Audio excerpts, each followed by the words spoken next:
Now, I want to thank Mr. McGarvey for inviting me here to be with you at your convention. I consider it an enormous honor.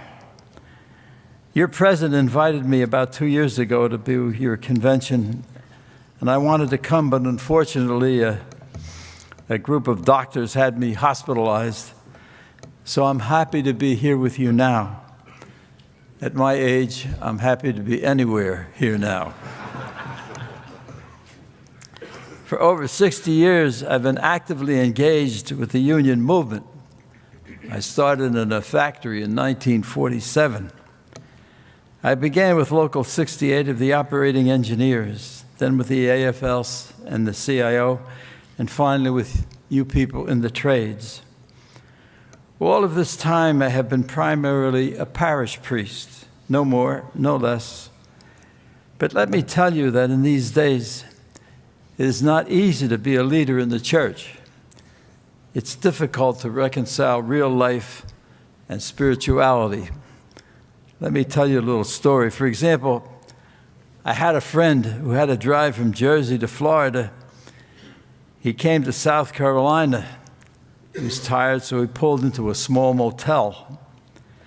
In the South, as you probably know, almost every motel has a Gideon Bible next to the bed. So my friend took a shower and sat in a chair and opened the Bible. On the flyleaf, the first page was written these words: "If you're tired and weary of the journey, open this Bible to page 34.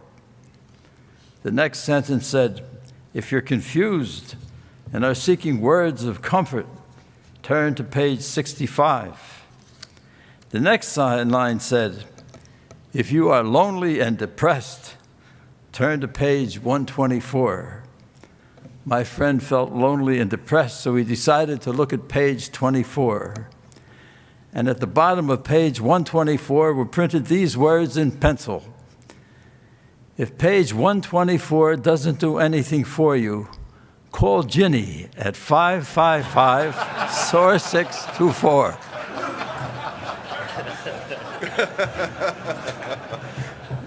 Reality and spirituality.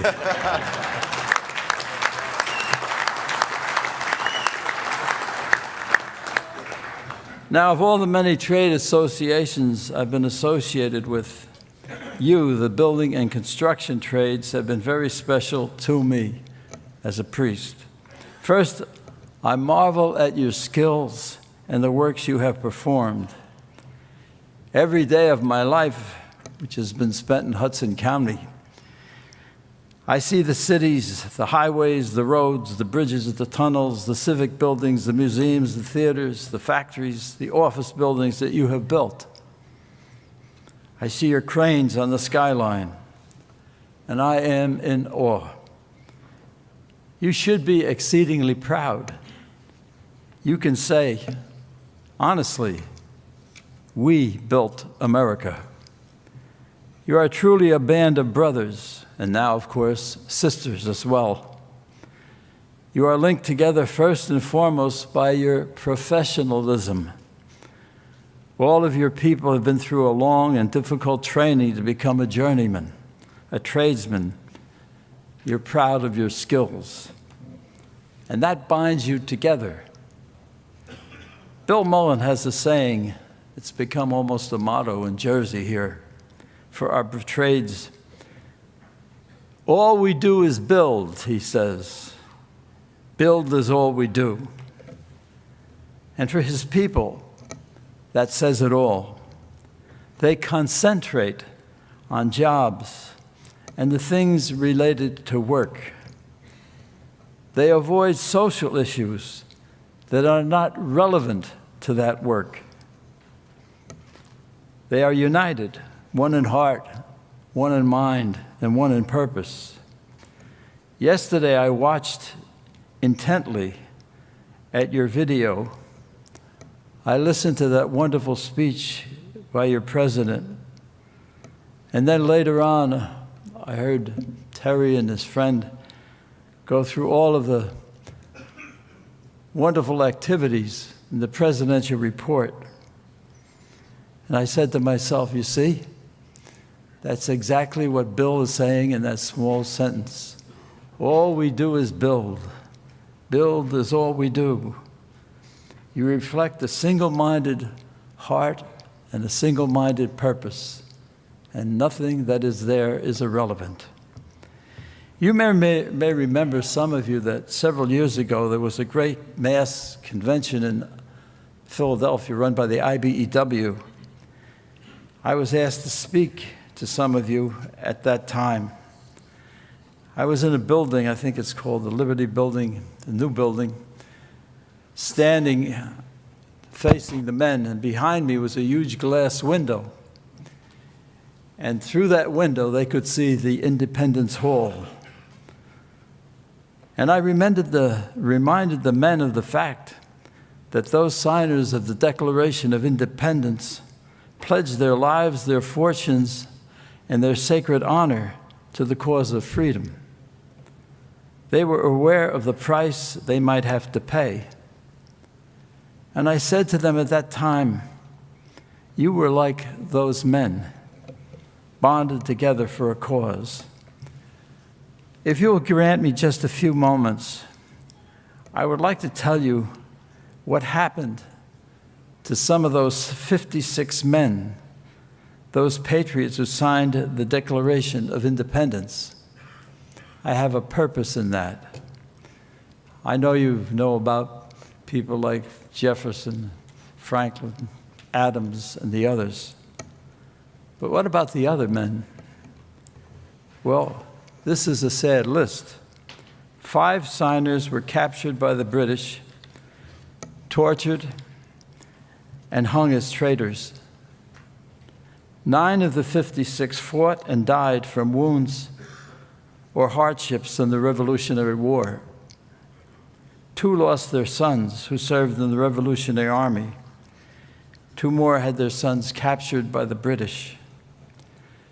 12 had their homes ransacked and burned. 8 had their farms or properties that were completely burned and destroyed. Carter Braxton, for example, of Virginia, a planter and a trader, saw his ships swept from the seas by the British Navy. He sold his home and properties to pay his debts. He died in rags. Thomas McKeon was so hounded by the British that he was forced to move his family almost constantly. He served in the Congress without pay, and his family was kept in hiding. His possessions were taken from him. Poverty was his reward. Vandals or soldiers looted the properties of these men: Dillery, Hall, Clymer, Walton, Gwinnett, Hayward, Rutledge, and Middleton. At the Battle of Yorktown, Thomas Nelson Jr. noted that the British General Cornwallis had taken over his own home, the Nelson home, for his headquarters. He quietly told George Washington to open fire. The home was destroyed. Nelson died bankrupt. Francis Lewis had his home and properties destroyed. His wife was jailed and tortured by the British. She died as a result. John Hart was driven from his wife's bedside as she was dying. Their 13 children fled for their lives. His fields and his grist mill were laid to waste. For more than a year, John lived in forests and caves. He returned home to find nothing. His wife was dead. His children were vanished. He never saw them again. Now, why am I reading this to you? Because, ladies and gentlemen, I believe you are of the same quality and the same caliber of those early founders. You love this country. For myself, I have to confess to you that I find only 2 institutions in our country where I see true and total, complete patriotism. They don't teach it in the schools anymore.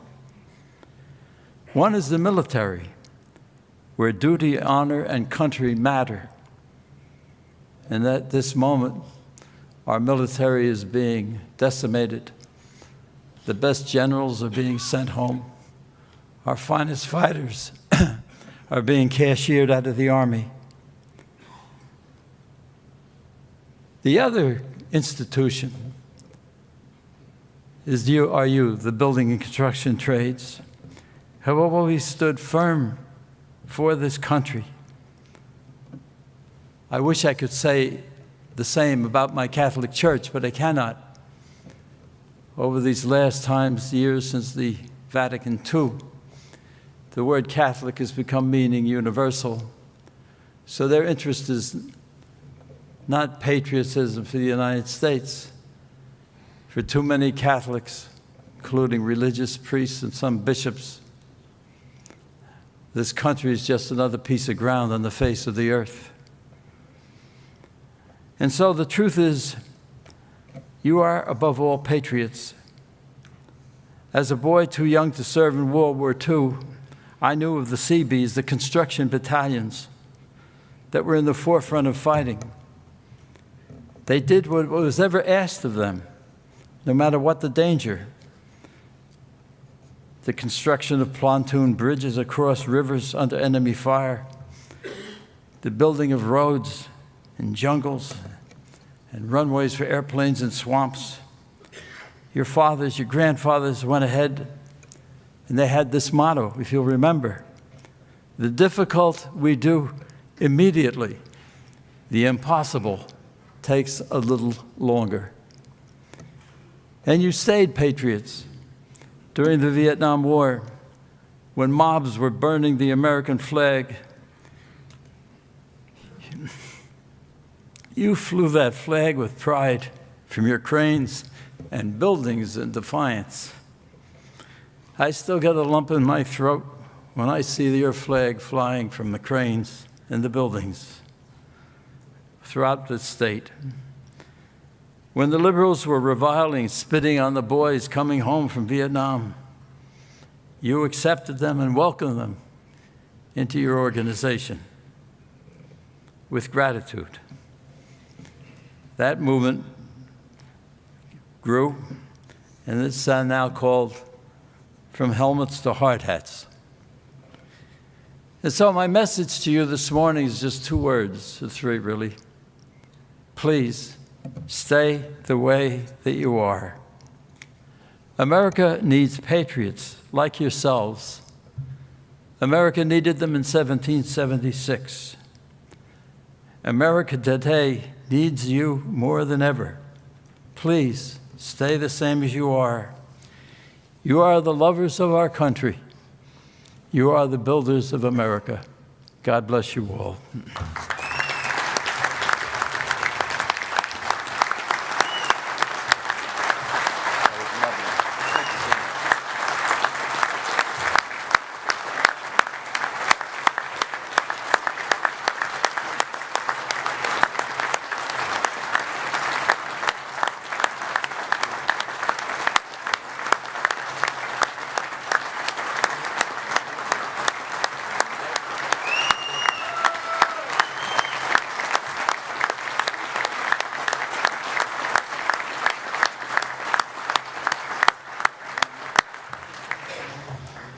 Whew. Thank you, Monsignor. Now you know why we tried to get the Monsignor to come down to our big conference in Washington, because our building trades brothers and sisters in New Jersey have gotten to enjoy his comfort and spirituality for decades, as he said. So thank you so much, Monsignor. Really inspired by your work.